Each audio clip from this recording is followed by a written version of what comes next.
မင်္ဂလာပါခင်ဗျာ2026ခုနှစ်ဖေဖော်ဝါရီလ6ရက်နေ့ရဲ့နောက်ဆိုးရထိတ်တန့်နီးပညာသတင်းတွေကိုကျွန်တော် Inca TNP ကတင်ဆက်ပေးသွားမှာပါ1 Amazon ရဲ့ AI အိမ်မက်ဒေါ်လာ200ဘီလီယံအထိစံချိန်တင်ယင်းနှိမ့်မြုပ်နှံလိုက်ပြီး Amazon ဟာဒီနှစ်ထဲမှာ AI နဲ့ Robotics ကဏ္ဍအတွက်ဒေါ်လာ200ဘီလီယံအထိအသုံးပြုဖို့ဆုံးဖြတ်လိုက်ပါတယ်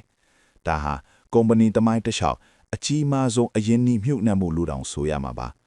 လောလောဆယ်မှာအမျက်ငွေနည်းနည်းလျော့သွားပြီမဲ့ဒါဟာ Cloud နဲ့ Logistics နဲ့ပဲမှာ AI နဲ့စိုးမိုးဖို့အတွက်အားယူလိုက်တာပဲဖြစ်ပါတယ်နှစ်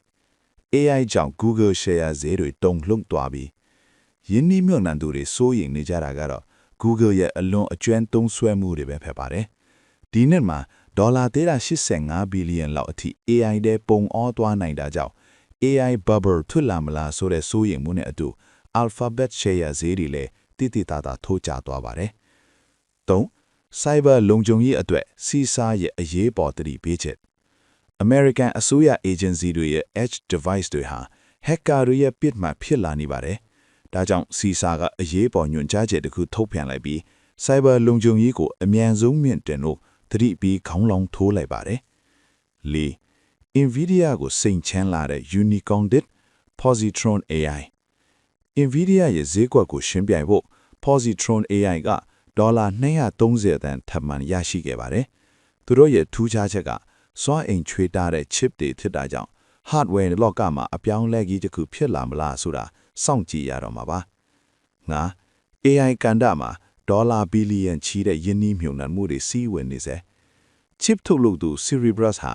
ကုမ္ပဏီတန်ဖိုး23ဘီလီယံအထိရှိလာခဲ့ပြီးယင်းနှိမ့်ငွေ1ဘီလီယံထပ်မံရရှိခဲ့ပါတယ်။ဒါဟာ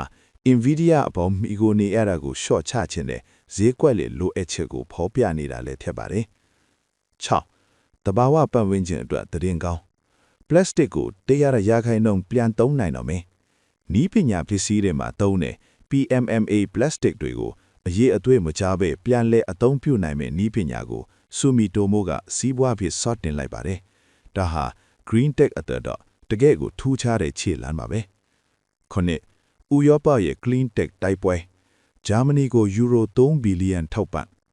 တရုတ်နဲ့အမေရိကန်ကိုရှင်းပြိုင်ဖို့အတွက်ဥရောပသမဂ္ဂကဂျာမနီရဲ့ Clean Tech ကဏ္ဍမှာယူရို3ဘီလီယံထိပံ့ပိုးပေးဖို့အတည်ပြုလိုက်ပါတယ်။ဥရောပရဲ့နီးပညာအရှိန်ဟုန်ဟာဘလောက်အထိတက်လာမလဲဆိုတာစိတ်ဝင်စားစရာပဲဖြစ်ပါတယ်။